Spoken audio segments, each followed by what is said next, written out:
If you feel there are any details that I'm missing, you should feel free to speak up. Thank you.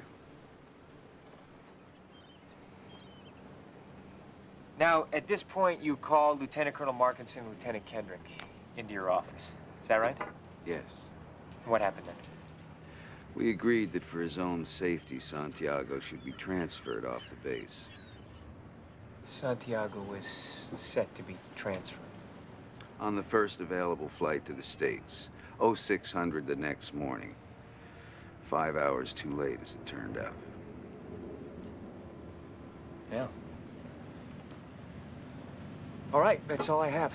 Thanks very much for your time. The corporal's waiting outside with a jeep for you. He'll take you back to the flight line. Thank you, sir. Wait a minute, I've got some questions. No, you don't. Yes, I do. No, you don't. Colonel, on the morning that Santiago died, did you meet with Dr. Stone between 3 and 5? Joe. Of course, I met with the doctor, but one of my men was dead. See? The man was dead. Let's go. I was just wondering if you've ever heard the term Code Red. I've heard the term, yes. This past February, Colonel, you received a cautionary memo from the Commander-in-Chief of the Atlantic Fleet, warning that the practice of enlisted men disciplining their own wasn't to be condoned by officers. Well, I submit to you that whoever wrote that memo has never faced the working end of a Soviet-made Cuban AK-47 assault rifle. However, the directive having come from the commander, I gave it its due attention. What is your point, Joe?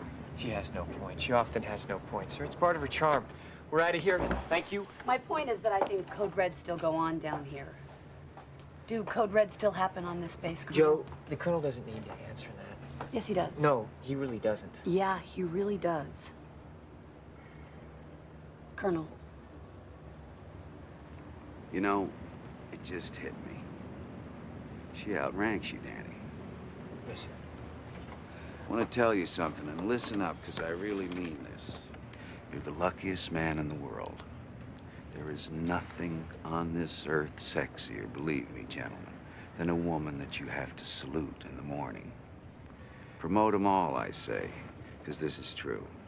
If you haven't gotten a blowjob from a superior officer, well, you're just letting the best in life pass you by. Colonel, the practice of Code Reds is still condoned by officers my on this problem base. is I'm a colonel, so I'll just have to go on taking cold showers until they elect some gal president. I need an answer to my question, sir. Take caution in your tone, Commander. I'm a fair guy, but this fucking heat is making me absolutely crazy. You want to ask me about Code Reds on the record, I tell you I discourage the practice in accordance with the commander's directive. Off the record, I tell you it is an invaluable part of close infantry training, and if it happens to go on without my knowledge, so be it. I run my unit how I run my unit. You want to investigate me, roll the dice and take your chances. I eat breakfast 300 yards from 4,000 Cubans who are trained to kill me, so don't think for 1 second that you can come down here, flash a badge, and make me nervous.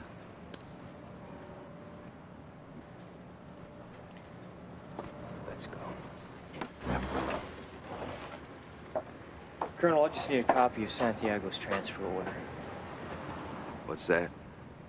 Santiago's transfer order. You guys have paperwork on that kind of thing. I just need it for the file. For the file. Yeah. Of course, you can have a copy of the transfer order for the file, Danny. I'm here to help in any way I can. Thank you. You believe that, don't you, Danny? That I'm here to help you in any way I can? Of course. Corporal will take you by personnel on your way out to the flight line, and you can have all the transfer orders that you want. But you have to ask me nicely. I beg your pardon? You have to ask me nicely. You see, Danny, I can deal with the bullets and the bombs and the blood. I don't want money, and I don't want medals. What I do want is for you to stand there in that faggoty white uniform and with your Harvard mouth extend me some fucking courtesy. You gotta ask me nicely. Colonel Jessup, If it's not too much trouble, I'd like a copy of the transfer order. Sir. No problem.